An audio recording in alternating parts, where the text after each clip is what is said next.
Héctor Rodríguez, usted es dirigente sindical, dirigente político, periodista, ex obrero textil. ¿Cuál considera usted que es su verdadera profesión? Bueno, mi profesión inicial fue la de tejedor. Llegué a dirigente sindical porque era tejedor y trabajaba en una fábrica textil bastante importante, el Lovac. En 1966, principio del 66, no, fines del 65, Selmar Michelini me propuso encargarme de la página sindical del diario que iba a sacar Hechos y comencé a trabajar allí como periodista profesional. Había colaborado antes en Marcha porque envié una vez una carta de lector denunciando un tipo de cambio abusivo que se había fijado para la exportación de tops. El doctor Quijano me llamó para verificar si las cuentas que yo hacía tenían algo de serio. Le pareció que sí y me ofreció colaborar y empecé a colaborar. Después me pidieron una vez un esbozo de historia del movimiento sindical en un aniversario de Marcha. Lo escribí y seguí colaborando permanentemente en Marcha. Pero no considero que eso fuese trabajo profesional. Eso Fue era descubriendo. entrenamiento periodístico más bien, que por otra parte ya tenía en el movimiento sindical, porque mi primera tarea fue sacar pequeños boletines para llamar a la gente a sindicalizarse y después editar periódicos del sindicato. Pero usted había llegado del interior, tengo entendido. Sí, yo nací en el departamento de Rivera, hice 4 años de liceo en Tacuarembó. De ahí me vine a Montevideo con la pretensión de estudiar ingeniería o abogacía, pero cuando volví en las vacaciones de julio mi padre me dijo que no podía enviarme lo que se necesitaba para subsistir en una pensión, que eran más o menos 35 pesos de aquel tiempo, es decir que calculando unos 50 por dólar no era demasiada plata. Estamos hablando de 1935.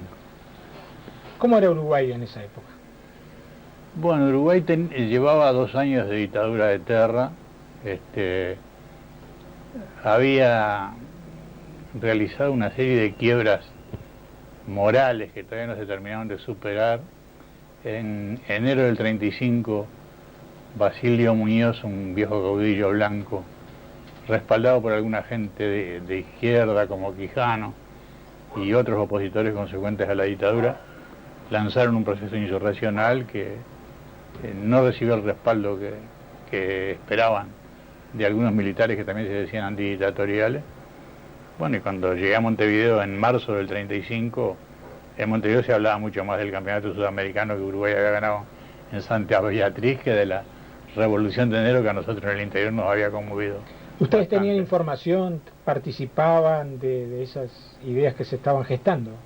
Sí, le puedo decir a usted que mi primera actividad política consistió en reunirnos los directivos de la Asociación de Estudiantes Ariel de Tacuarembó, conseguir un asta para la bandera de la asociación y hacer una protesta contra la dictadura el mismo 31 de marzo.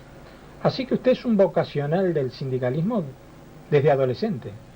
Bueno, no diría que del sindicalismo, una asociación de estudiantes bastante distinta de un sindicato, ¿no? Pero es un vínculo solidario. Sí, estuve allí desde el segundo año del liceo, cuando tenía creo que 14 años, una cosa así. Y usted me decía que había fracasado lo de Basilio Muñoz. Sí. Era un movimiento blanco. No, era un movimiento antidictatorial, que debió tener respaldo de blancos, colorados, socialistas, comunistas. No todos los partidos se ubicaron bien con respecto. Era un proyecto progresista, un proyecto... Sí, sin duda. Hay una declaración de Basilio Muñoz que define un futuro para el Uruguay que creo que era un futuro de avance económico y social para el país, ¿no? De estudiante de abogacía... No, nunca pisé no pisó abogacía porque llegué, me gustó mucho la clase de física, que fue la primera que fui en ingeniería y nunca más volví a pasar por abogacía. Estaba anotado, pero no. ¿Y en ingeniería dio algunos pasos? En ingeniería di 2 exámenes ese año, pero en condiciones muy difíciles, porque en julio cuando fui ya le digo, mi padre me dijo, no podemos seguir. y yo le pedí permiso para volverme porque ya me había embalado con la militancia política, porque me había afiliado a la Juventud Comunista en ese momento. A la Juventud Comunista, sí, señor, de la época.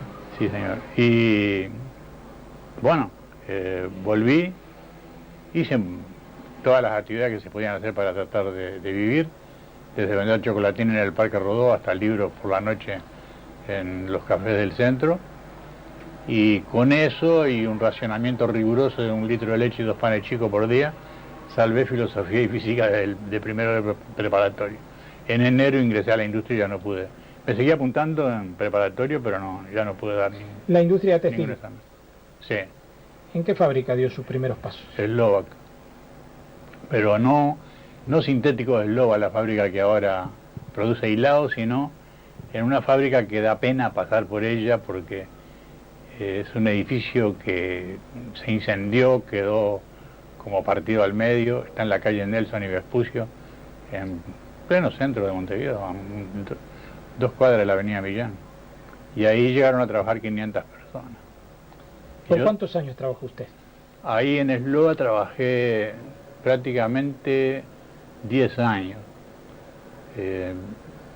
En 1946, en las elecciones de 1946, el Partido Comunista me hizo 4º candidato en su lista de Montevideo. Resulté electo diputado, hice un mandato completo de 4 años.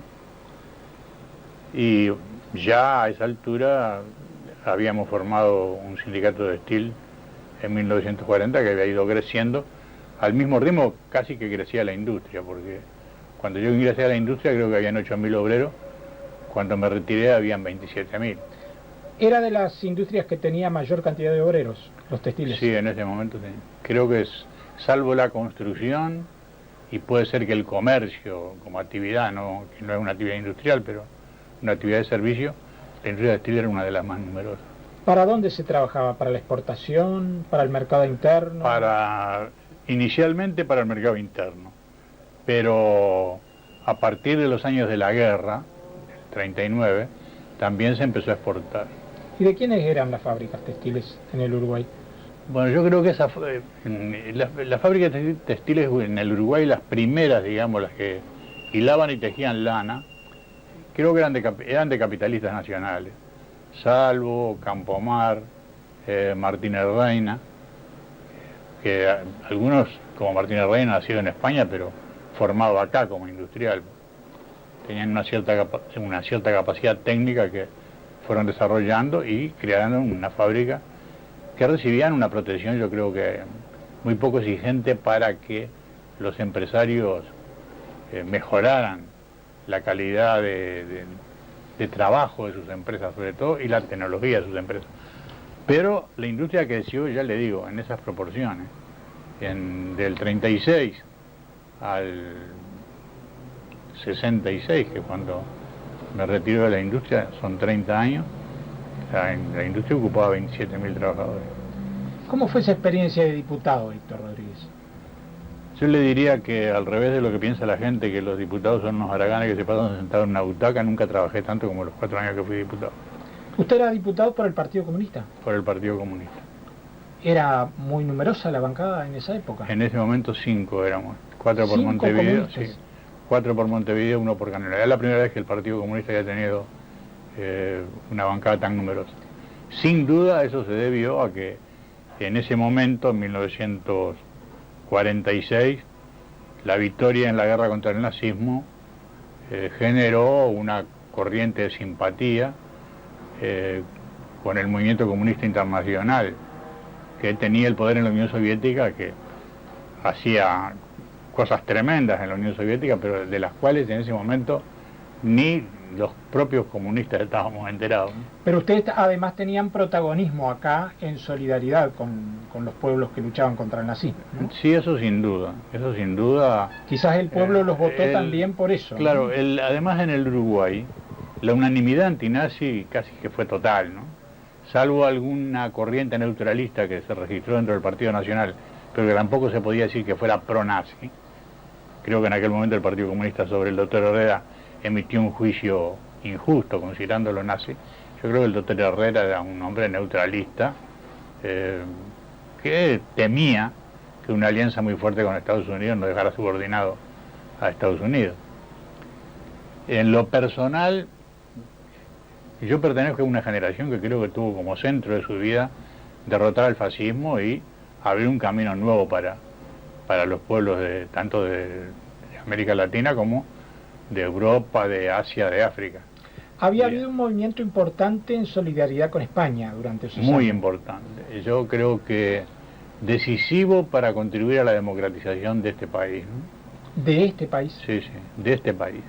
Porque lamentablemente los republicanos españoles fueron derrotados por la intervención de Alemania e Italia contra la República. Y se impuso la dictadura del general Franco, que se extendió por 40 años en España, ¿no? Pero en el Uruguay, en torno a los republicanos españoles, yo creo que todos los habitantes del país fueron solidarios con ellos.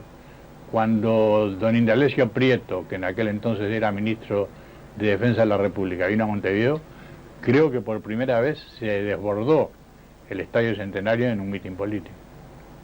O sea que el pueblo le demostraba a los españoles una total solidaridad. Estar con la República. Sí, sí. Solidaridad política y solidaridad material, cosa que no hacía el gobierno del doctor Terra en aquel entonces, ¿no? Que más fueron bien... uruguayos a pelear en la Guerra Civil Española, Sí, ¿no? claro. Algunos de los cuales conocí, de los cuales ¿Los conocía usted? De los cuales fui amigo. ¿Era gente de izquierda o era gente de todas las fracciones políticas? El compañero que me convenció de que debía afiliarme al Partido Comunista era un uruguayo nacido en Tacuarembó, Antonio Pereira, murió en España. Después tuve amigos con los que convivimos en apartamentos de soltero, como José Facal y Antonio Torres. Esos se fueron a pelear con la República. Lamentablemente ellos creo que no vivieron más de 3 años. Ya eran... Facal había sido sargento acá en el ejército uruguayo. Era militar, ex-militar. Sí, a pesar de su juventud había llegado a sargento. Y en España creo que vivió 4 meses porque participó en la ofensiva del Ebro y ahí murió, en la ofensiva del Ebro, ¿no? Que fue la última ofensiva de la República, según recuerdo de aquel tiempo. Pero también se fue Juan José López Silveira, que era un capitán del ejército uruguayo y que estuvo al mando de la Escuela de Formación de Guerrilleros de la República. Muy pocos vinieron, ¿no? Regresaron. Algunos regresaron, más bien gente que trabajó en actividades de tipo civil, no militar. Juan José López Silveira fue militar, él hizo una descripción dramática de la retirada en el momento en que cruzan los Pirineos. Y su hermano, Román López Silveira, murió en la guerra. No, era un voluntario que había ido también y estaba sirviendo en el ejército republicano. Bueno, cuéntenos, en realidad quisiéramos ampliar la información de cómo era el Parlamento, ese al cual usted entró. 5 diputados comunistas, el resto de la izquierda tenía también expresión política. Vamos a decir, yo no sé si hay que hablar de izquierda o si hay que hablar de gente con inquietudes sociales. Lo que tradicionalmente era izquierda en este país eran 5 comunistas, 2 socialistas, que eran el doctor José Pedro Cardoso y el doctor Arturo Duro. Yo creo que también se puede calificar como de izquierda la actividad del doctor Brena, que era uno de los 5 diputados de la Democracia Cristiana. De la Democracia Cristiana. Sí. Y alguna gente con inquietudes sociales muy consolidadas, como Fernández Crespo, que venía del herrerismo, García, que era un nacionalista independiente, don Pantaleón Astiazarán, que era un diputado por Durazno, son las... bueno, creo que un señor Botinelli, Óscar Botinelli, Óscar es el hijo que actualmente militó en el frente y está ahora tiene creo una empresa de encuestadora, pero esos eran gente que siempre respondían a inquietudes de tipo social con las que la izquierda coincidía. ¿Y cómo era el tratamiento de los demás diputados con usted? ¿Había diálogo? ¿Había un clima la verdad es que de trabajo? Sí, en la mayoría sí, salvo una vez que tuvimos una incidencia muy violenta con un señor Carbonell, que pretendió acusarnos de ser espía soviético. Entonces le dijimos todo lo que se merecía, porque eso era verdaderamente una cosa calumniosa. Nunca habíamos hecho ni espionaje para la Unión Soviética ni para nadie. Si para alguien podíamos ponernos al servicio de alguien, al servicio del Uruguay. Yo, en cuanto se abrió la posibilidad de hacer entrenamiento militar, en la eventualidad de que la guerra se extendiera a América Latina, como alguna vez informó la Internacional Comunista a algunos de los dirigentes de nuestro partido que podía ocurrir, yo me apunté para hacer servicio militar y defender la soberanía del Uruguay aquí. Participé de cursos en el Centro de Instrucción para Oficiales de Reserva, porque tenía los 4 años de secundaria. ¿Usted me está hablando que los comunistas participaban en el ejército regular del Uruguay? Sí. Le estoy hablando de que los comunistas, algún comunista, yo cuando terminé el curso para soldado raso me eligieron secretario del sindicato textil y no llegué ni a cabo. Pero tenían esa posibilidad, eso es lo que quiero llegar, tenían la posibilidad. En el Centro de Instrucción para Oficiales de Reserva sí, y tengo entendido que algún compañero llegó a la graduación máxima que se llegaba, que era la de teniente coronel. ¿Y hacían algún problema por la ideología política? Por supuesto que no. A mí me recordaba un oficial coronel del ejército que estuvo preso junto conmigo en Punta Carretas durante la dictadura, que una vez habíamos hablado juntos en un mitin frente a la estación Goe, y era cierto, habíamos hablado juntos. Él y yo no lo recordaba. Era una campaña por la defensa nacional, era una campaña contra el nazismo por la defensa nacional. El Partido Comunista, por otra parte, propició la necesidad de que la gente asumiera lo de la instrucción militar, en un momento en que se consideraba que la implantación del fascismo era un riesgo para el mundo, y en que además Hitler y Mussolini prometían un milenio de dictadura. Por eso le digo que yo pertenezco a una generación que se jugó contra el fascismo y que pensó que derrotando el fascismo, las promesas de Roosevelt y de Churchill en la Carta del Atlántico, a la que después se sumó Stalin en la Declaración de Teherán, y los sucesivos acuerdos de Naciones Unidas, iban a contribuir al cambio en beneficio de la mayoría de la gente de esa edad en el Uruguay y en el mundo. Para mí había un pensamiento de Artigas que me parecía válido siempre, que los más infelices sean los más privilegiados cuando se trata de la acción de gobierno. Ahora, ese pensamiento de Artigas aquí no se cumplió, y después de la guerra las Naciones Unidas han hecho muy buenas declaraciones de derecho, pero nunca definieron como propia una política económica que contribuyera a la realización práctica de esos derechos. Y yo le puedo decir que definitivamente dejé de creer en que la Unión Soviética se orientaba a consolidar un sistema socialista, cuando en el año 66, ya fundada la CNT, ya unificaba el movimiento sindical en el país, yo estaba expulsado del Partido Comunista del 51, fuimos a una reunión en la que tenía que ir un dirigente sindical, era yo, y un asesor técnico, era el contador Curiel, que ahora es senador del Frente Amplio. Y allí nos encontramos con que la delegación soviética, sindical, ¿no?, y la de Francia, también la de Italia, propiciaban la recomendación de esa reunión internacional de militantes sindicales a los países socialistas para incorporarse a la política del Fondo Monetario Internacional.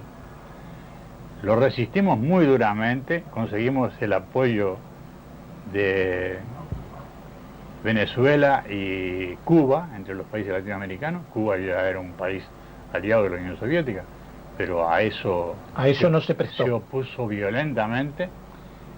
Discutimos muy duramente sin ninguna esperanza de ganar, porque la composición de la comisión evidentemente parecía dar una mayoría a los que habían organizado la reunión.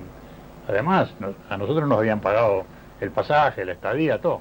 Estábamos allí medio a merced, pero no podíamos renunciar al principio que nuestro movimiento sindical había consolidado mucho, lo de oponerse a la política de miseria para los pobres de que ha practicado el Fondo Monetario Internacional.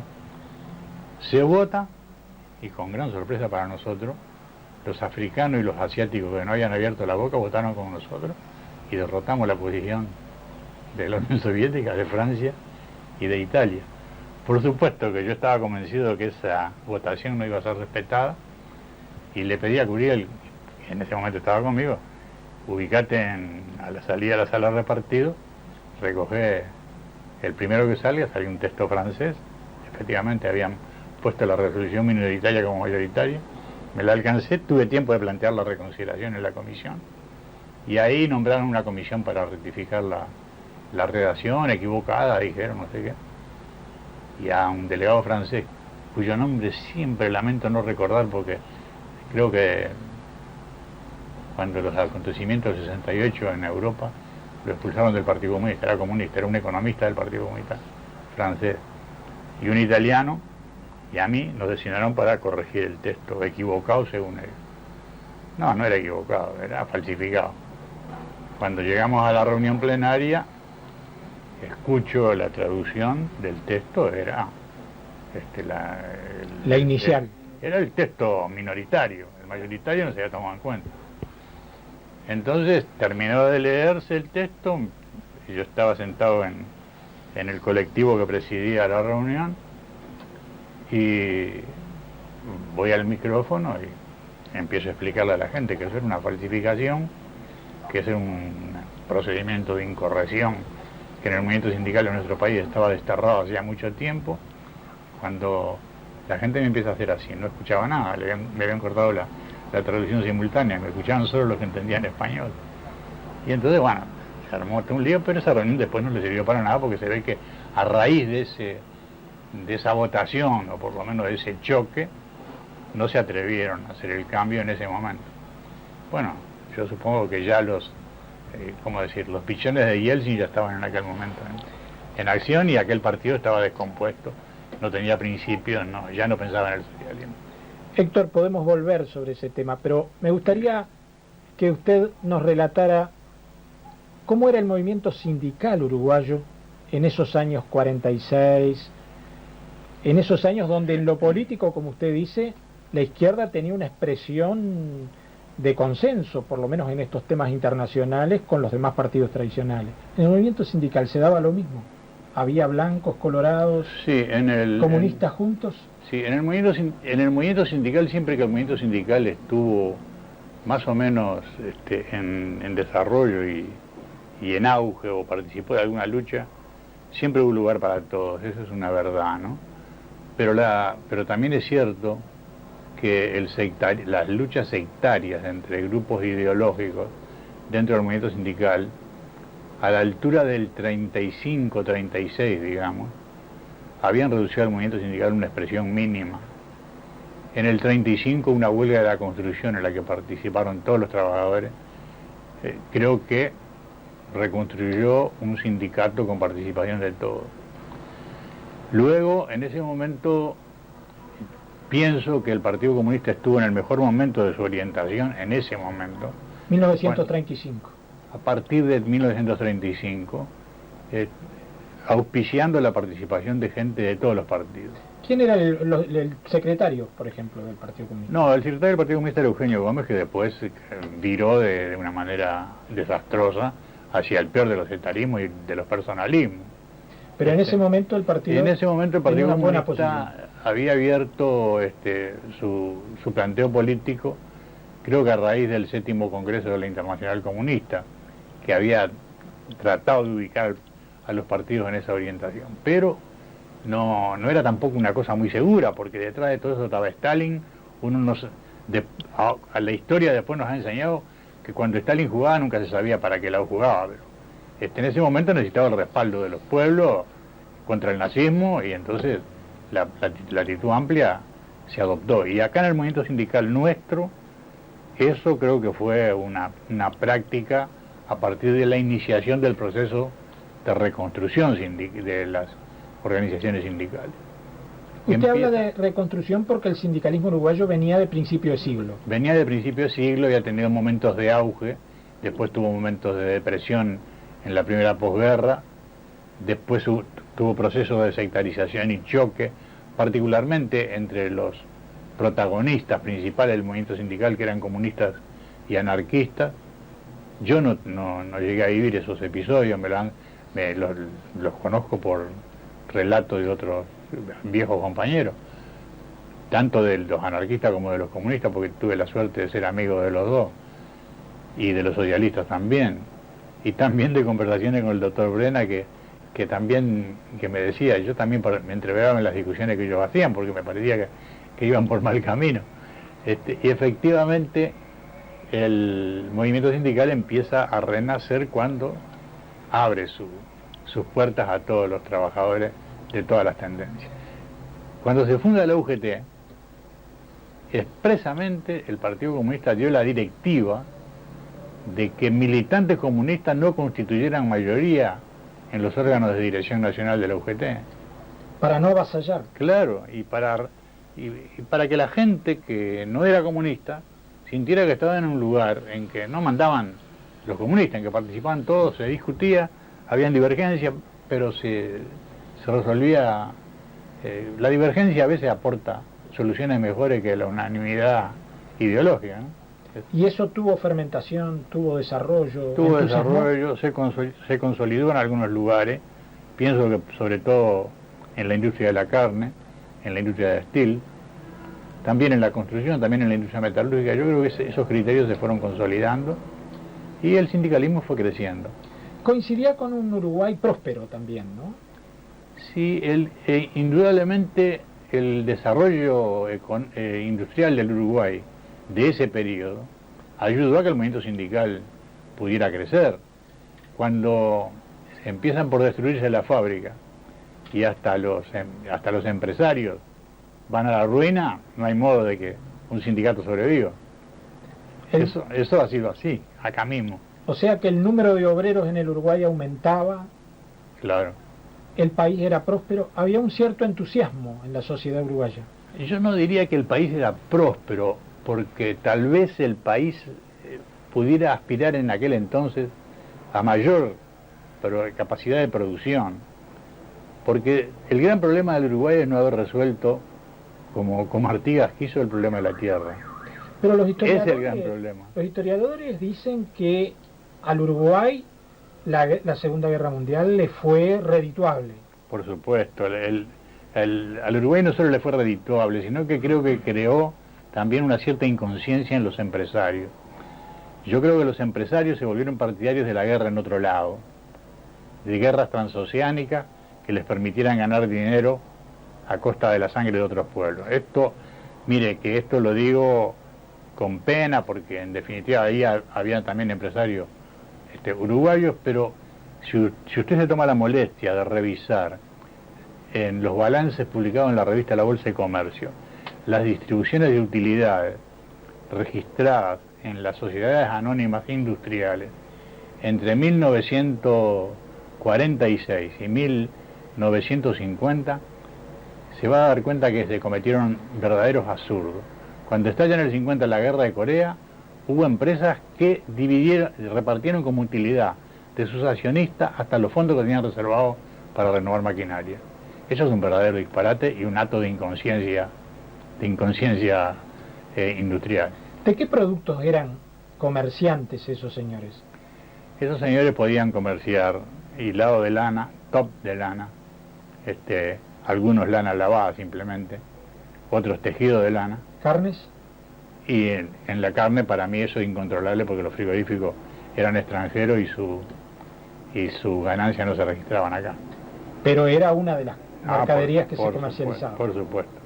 La diferencia de precio entre lo que le pagaban acá al ganadero y el precio a que se vendía la carne en Europa era indicativo de que había una ganancia descomunal en la actividad frigorífica. Fue lo que prestigió el movimiento ruralista de Nardone, ¿no? Y usted, que es un observador, un partícipe del movimiento obrero, ¿cómo eran los salarios de los trabajadores comparativamente, ¿no? Digamos, en ese Uruguay con esas posibilidades? Bueno, los salarios eran, yo le diría que en la industria de textil, muy desiguales, pero término medio muy bajos. Yo ingresé a la industria en una categoría de salarios que para la cual se habían importado los trabajadores. porque no habían en el Uruguay ese nivel de calificación. Tuve la suerte de poder hacer un aprendizaje. ¿Se traían maestros de otros países? Sí, se traían obreros que trabajaban como obreros y cobraban, yo qué sé, dentro de la misma fábrica de repente 10 veces el salario de un trabajador no calificado, o 8 veces el salario de un trabajador no calificado. En Eslovac, que era una de las fábricas que pagaba mejor, las trabajadoras ganaban 96 centésimos por día, pero había fábricas en las que hacían un trabajo mucho más pesado, ganaban 32 centésimos, no por hora, por día, estoy hablando. El Uruguay recurría incluso a través de sus fábricas a maestros europeos para enseñarles. Sí, sí. O sea que era un Uruguay en desarrollo incluso cultural, ¿no? Sí, yo no le diría que a maestros, sino más bien a trabajadores calificados que venían y trabajaban acá como trabajadores calificados. Ahora, claro, con ellos se aprendía. Con ellos se aprendía. Creo que en general los uruguayos en todas las actividades en que vinieron extranjeros a participar de la actividad demostraron una rápida capacidad de asimilación. A mí me contaba un señor Morales, padre de Franklin Morales, periodista deportivo, que los alemanes que vinieron a construir la represa de Rincón del Bonete estaban asombrados de que en determinadas cosas los criollos les habían sugerido propuestas de trabajo que eran las mejores que para ellos resultaban habituales, incluso más económicas. Bueno, yo creo que en ese tipo de cosas vi a muchos compañeros, no yo, porque yo creo que siempre fui un trabajador del montón, pero como obrero, pero vi compañeros que sobrepasaban en producción muchas veces a los europeos, compañeros uruguayos. ¿En qué área trabajaba usted? Yo trabajaba en tejeduría, inicialmente en tejeduría de media. Eran máquinas enormes, de 10, 12 metros de largo, que cuando uno las ponía en marcha y tenía los pocos años de edad que yo tenía en aquel entonces, se sentía medio Superman, ¿no? ¿Medias para hombres, medias para mujeres? No, para mujer. Para mujer. Sí. El ruido, ¿no? Ruido, ¿no? Sí, pero no mucho, ¿eh? No era un ruido tan molesto como el del telar de lanzadera, que fue a donde tuve que ir después para poder seguir. ¿Cuántas horas trabajaba? En la industria, 8 horas. ¿Entraba de mañana? En aquel entonces con turnos muy desordenado para el trabajador. No sé como ya existía la obligación de dar media hora de descanso pago, los industriales fijaban unos turnos espantosos. De 6 a 10, primer turno, segundo turno de 10 a 2. Terminaba el primer turno de 2 a 6. Terminaba el segundo turno de 6 a 10, lo rompían la vida a uno. El único turno que era continuado y donde obligatoriamente tenían que pagar la media hora era el de la noche, cuando se trabajaban las 24 horas del día, que en ese entonces era bastante corriente en la industria trabajar 24 horas. ¿Los trabajadores tenían central de trabajadores? ¿Había central? No había. En la industria textil durante 50 años no se había podido constituir ni siquiera un sindicato, porque los patrones los habían siempre disuelto a fuerza de despido, ¿no? Incluso en esa misma década del 30, en la Aurora, en la Ildu, fueron lugares en que se hicieron despidos masivos y se impidió la formación del sindicato. Pero su generación y usted en parte, en primer lugar, fueron gestadores. Las derrotas enseñan. Entonces, cuando yo vine a la industria, nunca había trabajado en la industria, los compañeros que tenían alguna experiencia me dijeron: primero hay que hacer piso, no te pongas a trabajar por el sindicato solamente porque tengas voluntad de organizarte. Primero hay que hacer piso, hay que conseguir condiciones. Bueno, en realidad no hice piso, en realidad el que hizo piso fue el patrón, porque a cierta altura, por dificultades que supongo eran de tipo financiero, porque Eslovac le había comprado a Barclay su fábrica, había sido asociado de Barclay. Barclay era una gran tienda importadora inglesa, de capital inglés. Esa gran tienda importadora, cuando vio que salía la ley del año 31 de protección a la industria, razonó con buen criterio capitalista: nos instalamos en el Uruguay, vamos a tener toda la protección para la industria dentro del Uruguay. Y se asociaron con alguien en entidad media, que era el señor Eslovac.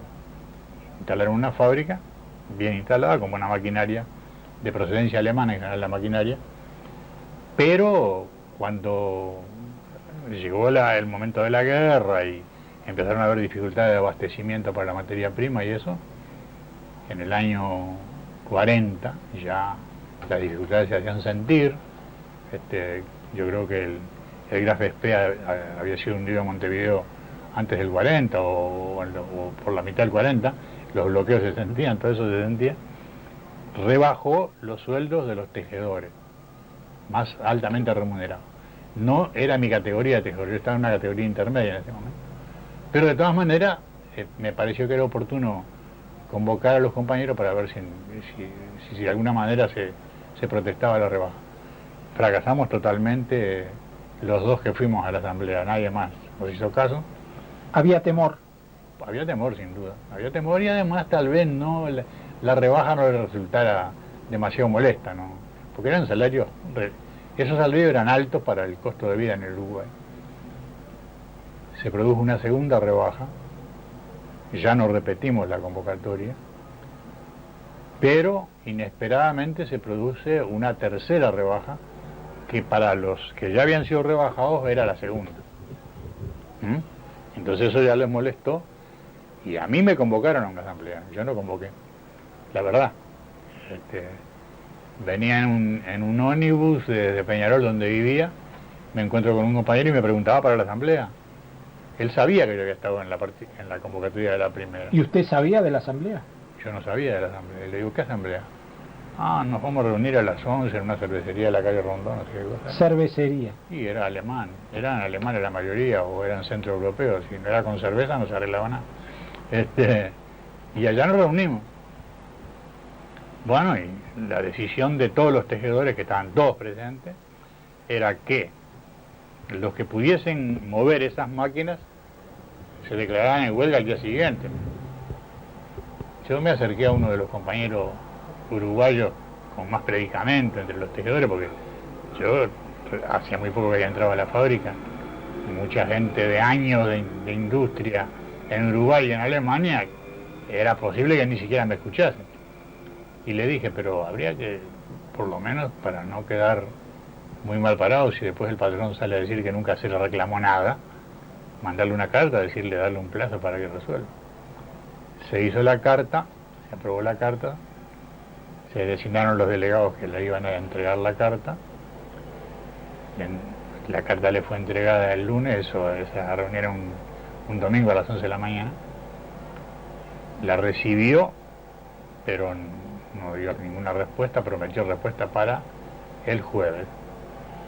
El jueves fueron por la respuesta los 4 compañeros que habían sido designados y les dijo, acá hay solamente 3 palabras que están bien, las que dicen muy señor nuestro debajo de mi nombre. No tengo nada que discutir con ustedes, esas van a ser los salarios en el futuro. Se cumplió lo que se había resuelto. El viernes a las 6 de la mañana empezó la huelga. Entonces, yo no estaba comprendido en la primera convocatoria de huelga, estaba comprendido en la segunda, digamos. Si nos convocaban a mover esas máquinas, nos adheríamos a la huelga. Pero los que no tenían capacidad para moverla no podían adherirse a la huelga. Éramos creo que 3 los que estábamos ahí adentro, o 4, que teníamos capacidad para moverla, no tal vez para producir, pero para moverla sí. Le dijimos que no, nos adherimos a la huelga y así empezó la cosa. ¿Y triunfaron finalmente? Sí, al cabo de 69 días, un periodo de tiempo que nadie esperaba que... Y los trabajadores resistieron. Que fuese necesario, sí. Y lo más importante fue que esos compañeros, ese conjunto de compañeros, que creo que en total no éramos más de 65, incluyendo a los auxiliares de los tejedores, ¿sí? Fuimos solidarios con los otros que iban quedando desocupados.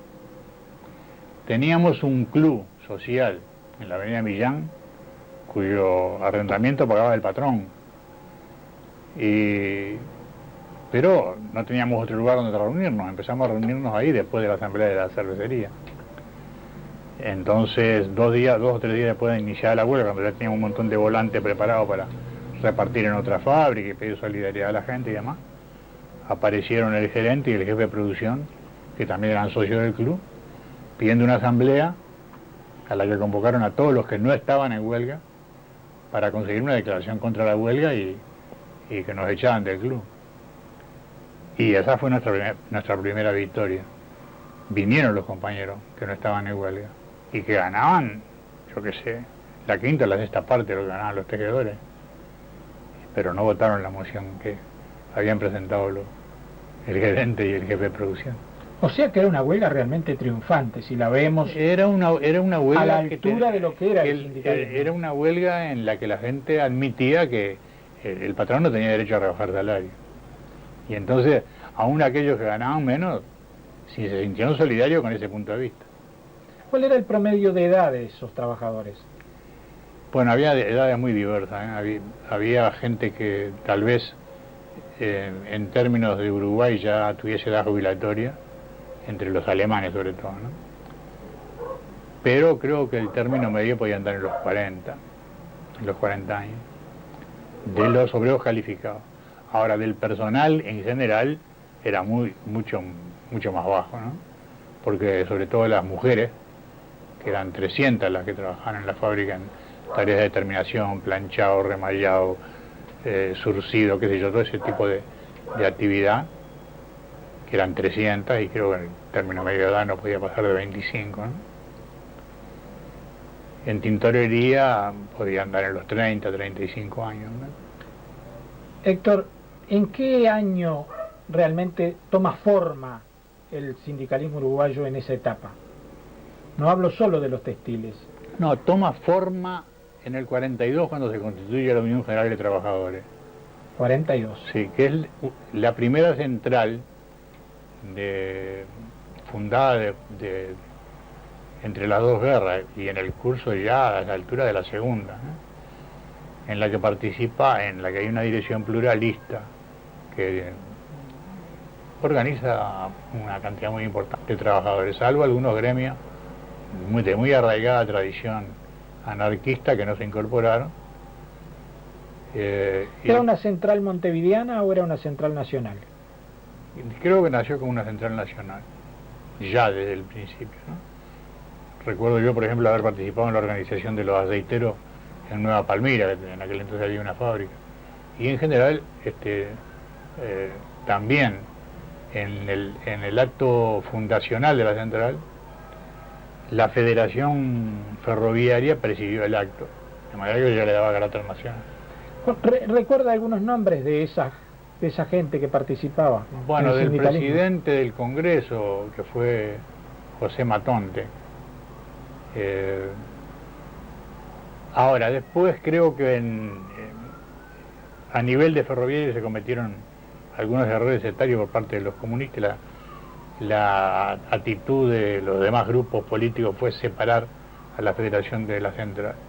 Y eso ya fue una pérdida muy importante para la Central. Y en el 43, por un enorme disparate que cometió Eugenio Gómez, a quien en aquel entonces nosotros considerábamos un genio del sindicalismo porque él había sido fundador de la Federación Marítima y Portuaria, acá en el Uruguay. Dirigente del Partido Comunista. El secretario del Partido Comunista entonces. Venía usted me dice, ¿de qué sindicato? De la Federación Obrera Marítima y Portuaria. Él había estado allí. Y él había sido militante del Partido Socialista inicial, propició la creación del Partido Comunista y la división de los socialistas para incorporar el sector que se proclamó comunista a la Internacional Comunista. Ahora, en el año 43 hizo una cosa que a mí por lo menos me hizo ya razonar de otra manera sobre las opiniones de las personas que de repente uno considera infalibles, ¿no? Él recomendó una orientación a los comunistas de la industria frigorífica que no solo aisló a los comunistas por muchos años en el cerro, sino que también destrozó la posibilidad de vinculación de la organización sindical de los frigoríficos con la Central Unión General de Trabajadores. Esa federación, la Federación Autónoma de la Carne, es una organización verdaderamente masiva, funcionaba democráticamente a base de congresos de delegados, como también funcionábamos en textiles, y bueno, eso ya deterioró el proceso de unificación que se había iniciado en el 42 con la creación de la UGT. Al punto tal de que a la altura del 51, cuando a mí me expulsan del Partido Comunista, el partido me pide, me exige como una condición mejor dicho, me separan de la dirección y me ponen como condición para seguir en el partido que renuncie a todos los cargos. Yo era primer suplente del primer diputado, que era Antonio Richero, al que también habían separado de la dirección. Me convocaron y no acepté la convocatoria porque me parecía que... Sí, ¿la convocatoria para? Para el Parlamento. Para el Parlamento. Sí, porque el partido me había pedido que por disciplina no la aceptara, no la acepté. O sea, a Richero lo habían expulsado. Simultáneamente conmigo, en el mismo día se puede decir. Pero el partido a usted lo convocaba. No el partido, el Parlamento. El Parlamento. El partido había dicho que no. Ahora entiendo. Y bueno, el Parlamento me convoca, yo no recibía la delegación de la Comisión de Asuntos Internos, después hablé con el presidente y le expliqué que no iba a reiterar ya había mandado mi renuncia por escrito. Y la comisión no la había aceptado porque le planteó a... ¿Renuncia al partido? No, mi renuncia a la Cámara de Diputados. A la Cámara de Diputados. Ahora, en el momento en que mando esa renuncia, el único diputado que le queda al partido es Ronnie Arismendi, porque era el segundo de la lista, yo era el tercero. Entraba al salir Richero. La Comisión de Asuntos Internos le dice, estamos en mayo del 51, vos elecciones en el 50. No puede ser que 2 de los 3 primeros titulares de la lista, de los 3 primeros números de la lista, renuncian. Queremos averiguar por qué. Por supuesto, eso a Arismendi no se lo iba a explicar. Me dijeron, bueno, el que te sigue es Pastorino, vamos a convocar a Pastorino, Macanudo. Pero yo tengo una deuda que no la voy a poder pagar en muchísimos años a partir de mi condición de diputado comunista, de dinero que entregué íntegramente al partido. Y eso ustedes lo saben. Si Pastorino se hace cargo de esa deuda, porque ya había vivido la experiencia Richero. Richero no tuvo esa precaución, era un mecánico altamente calificado, al día siguiente estaba trabajando en un taller de lo más importante de Montevideo, al mes siguiente la Caja Nacional le llevó todo el sueldo, porque la Caja no hacía porcentaje. Él como diputado había hecho operaciones para que de tipo privilegiado para los diputados, que las entregamos al partido. Bueno, y terminó así en un mostrador de la Caja Nacional. Pastorino firmó haciéndose cargo de la deuda del partido que antes había firmado yo, sustituyendo mi firma, y yo me retiré Estamos hablando de Enrique Pastorino, puede ser. Enrique Pastorino. Un dirigente también del político, gremio del calzado, sí, del sindical, ¿no? Sí, que después fue el secretario general de la Unión General de Trabajadores. Dentro de un instante podemos volver a esto que usted está planteando, que me parece de suma importancia e interesante en el proceso que le ha tocado vivir. Pero, ¿por qué se había hecho usted comunista? Bueno, yo me había hecho comunista porque estaba convencido de que el sistema capitalista no tenía posibilidades de darle satisfacción al conjunto de la población, no solo en el país, sino en el continente y en el mundo. Y pensaba, sin embargo, que el nivel de desarrollo ya alcanzado en aquel entonces por la tecnología permitía que la gente viviera mucho mejor, que en consecuencia lo que estaba fallando era el sistema de apropiación. O sea que usted admiraba la Revolución Rusa, tenía sí, por supuesto, expectativas sobre ese proceso revolucionario. Tenía expectativas, y le confieso que todavía cuando Gorbachev dijo que iba a trabajar para más democracia, para más socialismo, todavía me lo creí. Ahora dejé de creerlo cuando vi que a Gorbachev ningún partido lo respondía. El Partido Único de la Unión Soviética no existía. Era un partido, se había transformado en un partido descompuesto, de carrerista, que peleaba por puestos, por sueldo para sus integrantes. Rodríguez, pero en esos primeros pasos, ¿usted conocía a Lenin? Sí, desde el punto de vista teórico, desde el punto de vista... Había leído a Lenin, y ahora estoy por publicar un folleto que para el que tengo como título pensado, Cuando leímos mal a Lenin. Porque para entender lo de la Unión Soviética ahora, a mí me costó bastante, Y encontré las explicaciones en Lenin. Que lo habían leído mal. Sí, sí.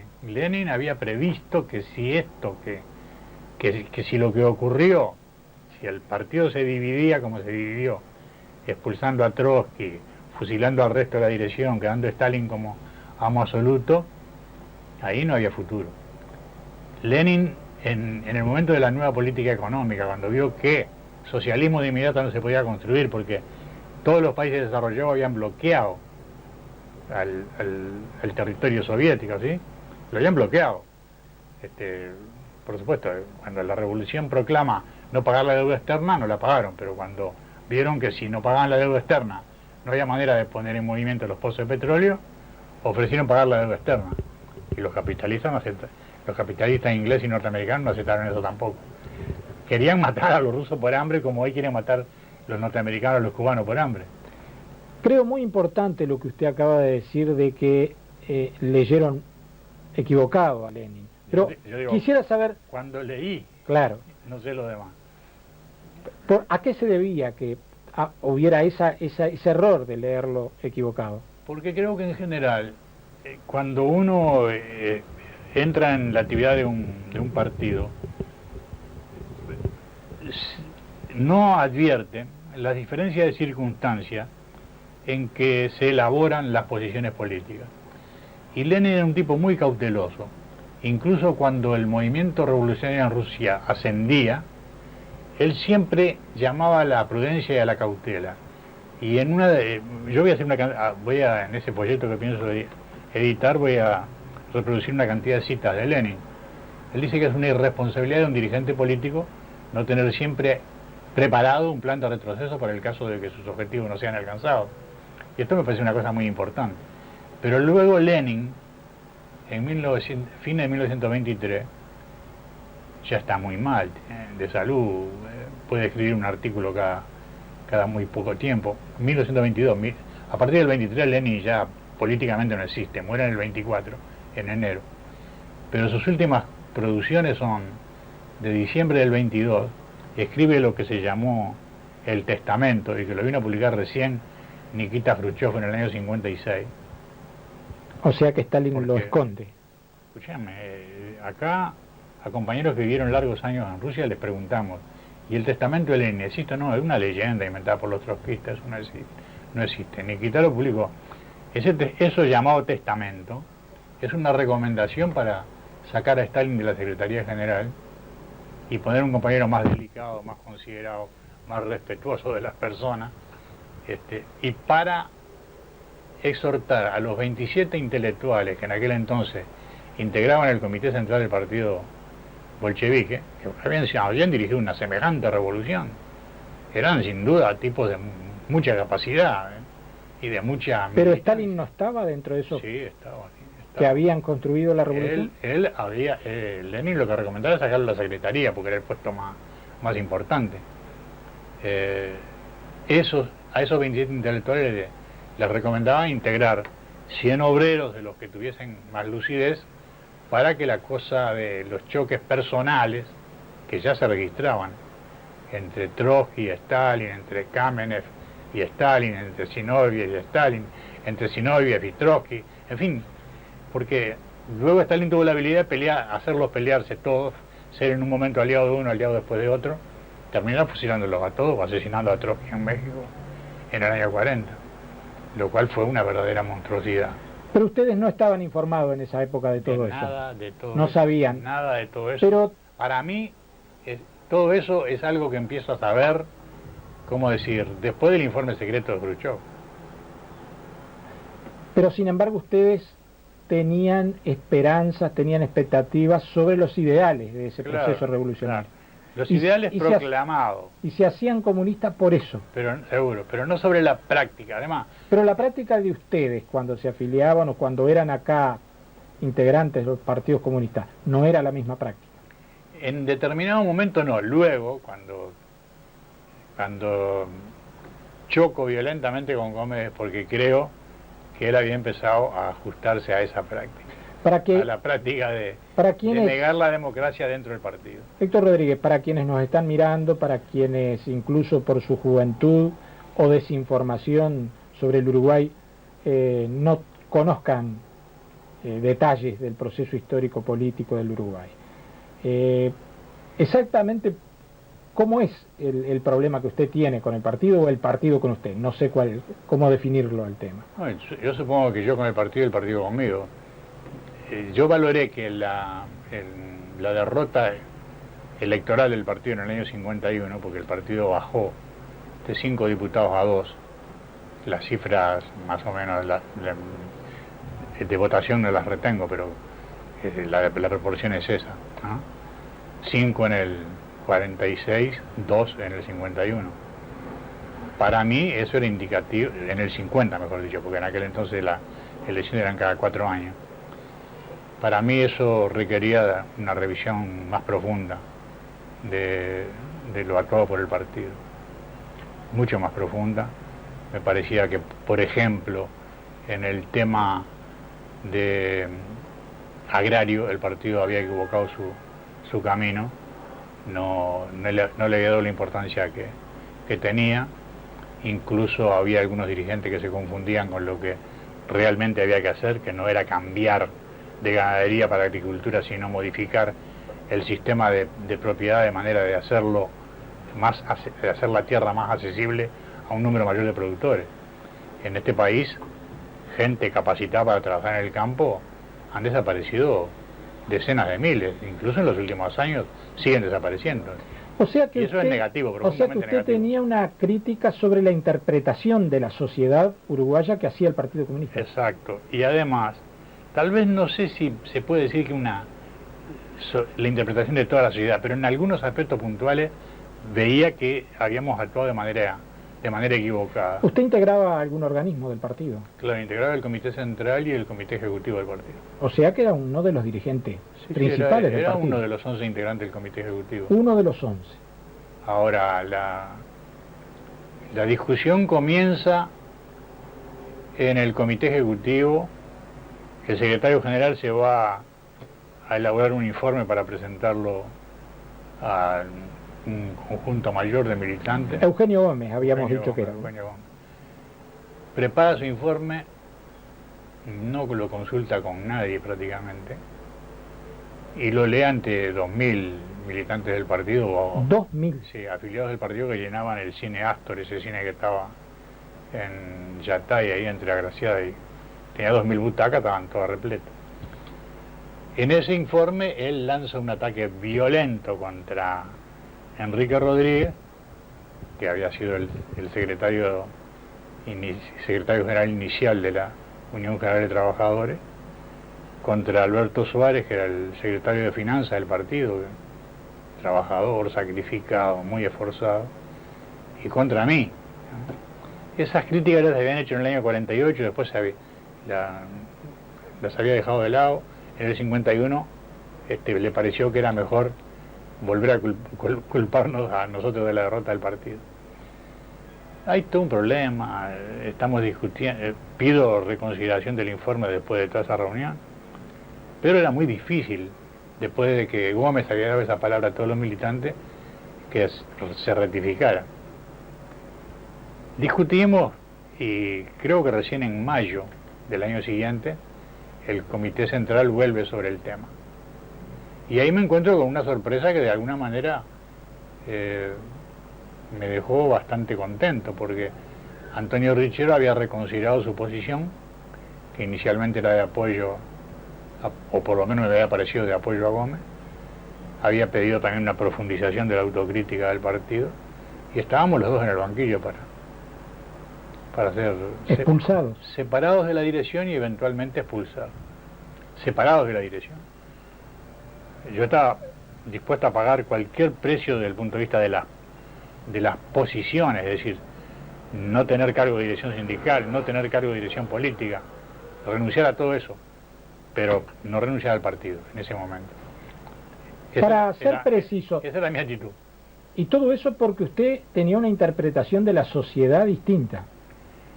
Yo no sé si por eso o porque uno a esta altura, cuando mira para atrás y ve la conducta de gente como Gómez, no sabe si ese es el fondo del asunto o si en definitiva Gómez se creía infalible o creyó que él repetía a Stalin en el Uruguay, no sé, francamente no sé. ¿Eran de generaciones distintas ustedes?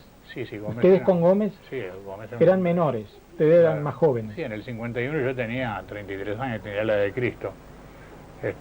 Bueno, un rebelde. Estaba dispuesto a ir a la cruz sin problema ninguno, pero lo de Gómez no, confieso que hoy ni puedo interpretarlo, ni tengo elementos como para interpretarlo. Me pareció tan absurdo todo lo que hizo que pero destrozó lo que le puedo decir es esto. Cuando Richero y yo salimos del partido o nos expulsaron del partido, el partido tenía 4.000 carné de cotizantes participando en sus agrupaciones. Arizmendi reconoció, después que expulsaron a Gómez, pero bastante después, que cuando él tomó la dirección del partido, al partido le quedaban 200 cotizantes. El partido se había ido disolviendo.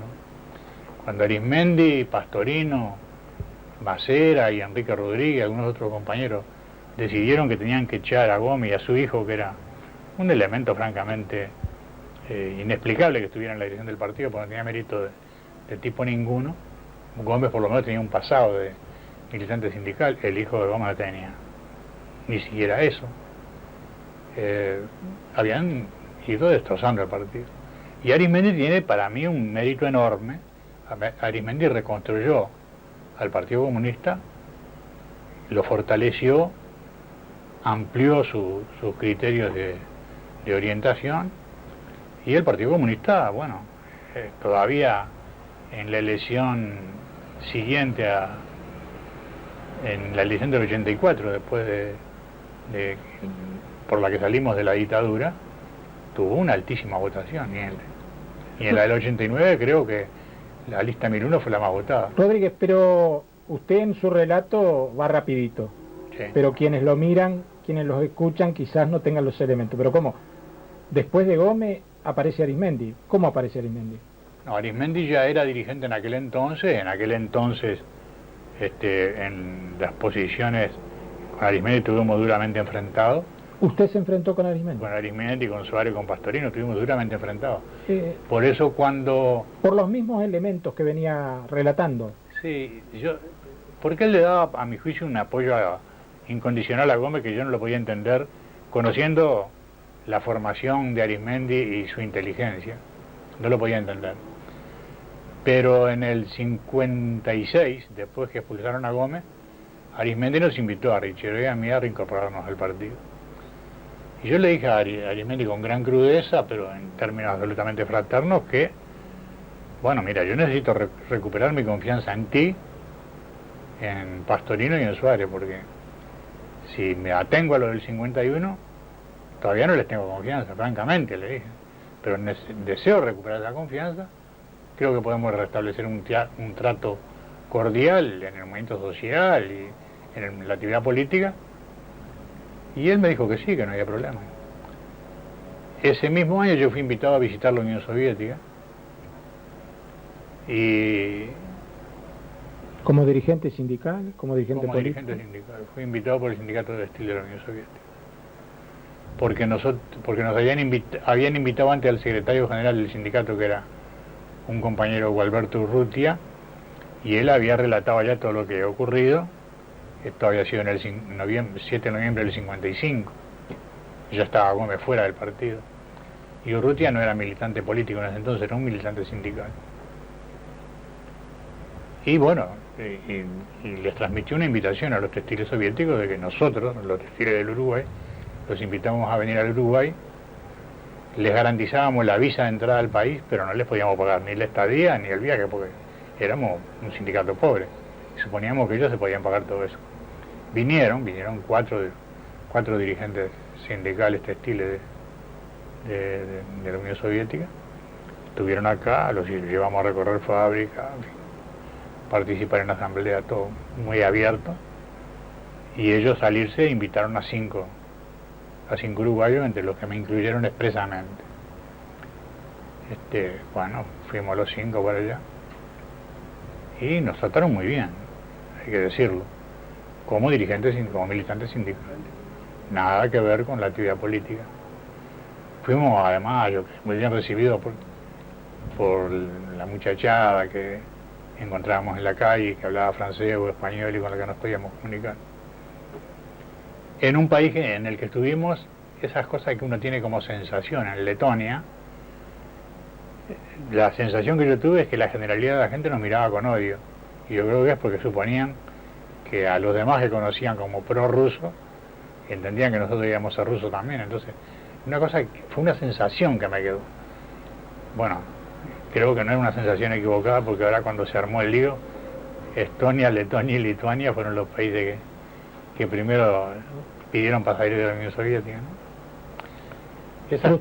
Usted decía que había en ese proceso de la invitación algo conflictivo. O sea que ustedes los invitaron y ¿qué pasó? Nosotros decidimos ir, sí, el sindicato nuestro no. En ese sentido era partidario de mantener relaciones con todos los sindicatos ¿Y el Partido Comunista del mundo? Y el Partido Comunista en ese momento acá ya no hacía cuestión de que fuéramos, porque habían expulsado a Gómez en el 55, Arismendi me había invitado a reincorporarme al partido antes del viaje ese que hicimos en la delegación de textiles a la Unión Soviética. Muy bien. Héctor Rodríguez, yo lo percibo en lo que usted está hablando un cuidado muy extremo, e incluso habla de compañeros. O sea que usted en todo ese proceso que interpreta, que ha vivido, usted tiene un gran cuidado en cómo trata el tema. Pero quienes pueden estudiar la literatura uruguaya, el proceso político uruguayo, saben que incluso dentro de la izquierda no se trataban siempre con esa amabilidad, con ese método que usted está exponiendo ahora, sus ideas. Yo le confieso ¿Esto se lo dan los años? ¿Se lo da una valoración sobre los hechos? ¿De dónde sale esto? Mire, una cosa es a veces lo que la gente hace, otras veces lo que tiene intención de hacer. Yo, por ejemplo, las discusiones que mantuve incluso con Gómez, las mantuve siempre en un tono fraterno. También con Arismendi. Años después me formé un juicio sobre Gómez como una persona que yo creo que nunca tuvo nada que ver con el ideal socialista o comunista, me parece que. Pero de Arismendi no tengo esa opinión. De Arismendi creo que en el momento que él apoyó a Gómez contra las posiciones que yo sostuve primero y que después Richero sostuvo y que no eran iguales, pero que iban en la misma dirección, profundizar la revisión crítica de lo actuado por el partido, creo que él estuvo equivocado, pero no creo que haya procedido con deshonestidad. Se debe haber convencido a lo largo de ese periodo en que, como él mismo lo dijo 20 años después, cuando en el 51 el partido tenía 4.000 cotizantes, cuando expulsaron a Gómez tenía 200, entonces eso se siente. Un dirigente político lo siente, lo tiene que sentir, lo tiene que percibir.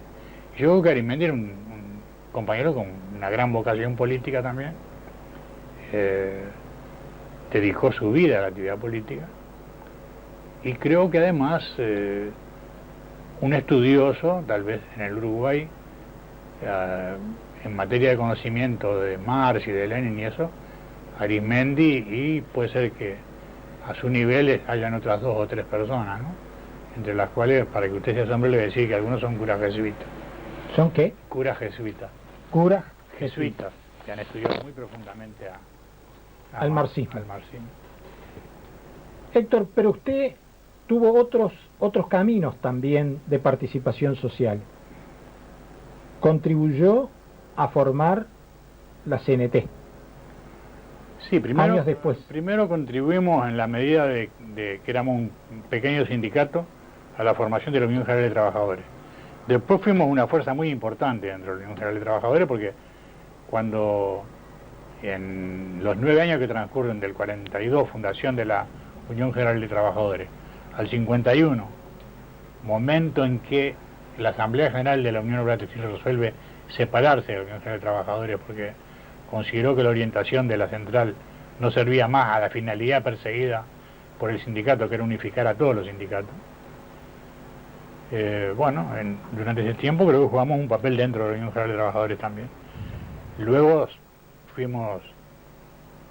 nos separamos de la Unión General de Trabajadores y tuvimos que inventarnos una orientación sindical entre todos los textiles, en la que participaron, en cuya elaboración yo no puedo incurrir en el acto que no solo sería inmodesto, sino falso, de decir que eso lo elaboré yo. No, ahí participó mucha gente, hubo mucha experiencia conjunta de compañeros de distintas ideologías y nos establecimos un criterio. El movimiento sindical es eficaz si está unido. Si no está unido, no sirve. Y es eficaz si responde a lo que la totalidad de sus componentes aspiran, no a las decisiones voluntaristas de sus dirigentes.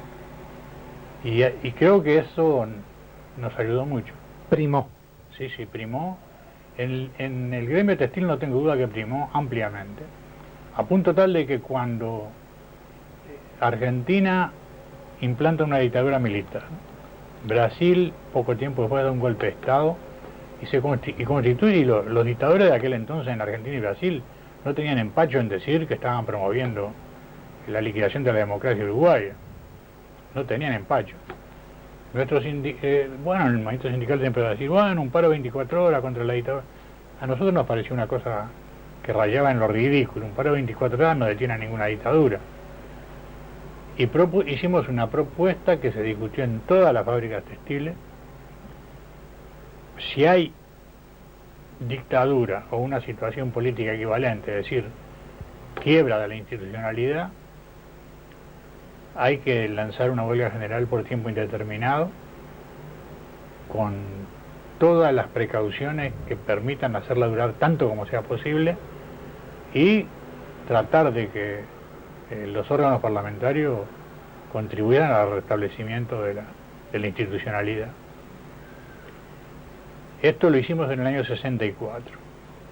Y a partir de entonces surgió para nosotros una cosa que nos sorprendió mucho, y es que una cantidad de vínculos con militares constitucionalistas empezaron a establecerse. A raíz de esa decisión sindical. De esa declaración que se hizo pública. Bueno, esos vínculos se fueron desarrollando. Estoy en condiciones de decir que en el año 69, si la Asamblea General Legislativa hubiera tenido coraje cívico y hubiera declarado que Pacheco Areco, al militarizar civiles que nunca habían sido enrolados, violaba la Constitución, las Fuerzas Armadas del Uruguay todas, aviación, marina y ejército, lo hubieran puesto en un avión y hubieran colocado al doctor Adala en la presidencia de la República, porque no eran golpistas, eran ¿Y qué pasó? Constitucionalistas. La Asamblea General guardó silencio. Por eso digo que le faltó coraje cívico. Guardó silencio. Pacheco Areco restableció. La Asamblea General derogó la norma y al día siguiente Pacheco Areco la restableció y no pasó nada. O sea que el Parlamento no actuó. En ese momento no cumplió con sus obligaciones de contralor de la legalidad y la constitucionalidad. Como en tantos otros puede ser, pero en ese momento sin ninguna duda. Héctor, pero usted me estaba relatando que había habido un proceso unitario en el movimiento sindical. Sí. Y ese proceso unitario había dado lugar a conformar la CNT, años después. Sí. Ese proceso además iba teniendo definiciones de carácter no solo estrictamente sindical, reivindicativo, sino también institucionales. Usted acaba de decir que había un pronunciamiento de respaldo a la civilidad, Sí. a la democracia. A la vigencia de la Constitución, a la vigencia de los derechos democráticos. Ese mismo razonamiento político, social de los trabajadores uruguayos fue lo que dio lugar al enfrentamiento por la vía de la huelga general, cuando en el 73 se da un golpe. Sí. Ese es el nacimiento de estas ideas. Sí, durante 9 años yo creo que la idea fue madurando de tal manera que el día que se produjo el golpe, yo creo que no. Nadie esperó comunicación de que había que quedarse en huelga. Nadie esperó la comunicación. Algunos recibieron una comunicación equivocada. Por ejemplo, 24 horas y después vemos, ¿no? Era huelga general por tiempo indeterminado desde el primer día. Y creo que el Partido Comunista expulsó a un dirigente que en el gremio del transporte no hizo la preparación adecuada para su gremio, porque una de las cosas que se habían acordado, porque claro, una huelga general no son las dos palabras y la proclama, necesita un plan de desarrollo para que no la contragolpeen y la liquiden. Pero un dirigente que creo que fue expulsado por el Partido Comunista no transmitió nada de todo esto a su gremio. El gremio del transporte tenía que empezar la huelga general 12 horas después que los demás. 12 horas después. Parecía que todo iba normal porque estaban trabajando, pero la sensibilidad de la gente era muy grande. Vieron entrar a un grupo de soldados del ejército acá, al local de la Federación del Transporte en la calle Luis Alberto Herrera, corrieron la voz y el gremio paró. Y era una equivocación, no había que dejarse provocar. Había que hacerlo 12 horas después. Eso era lo planeado. Pero este secretario de la federación de aquel entonces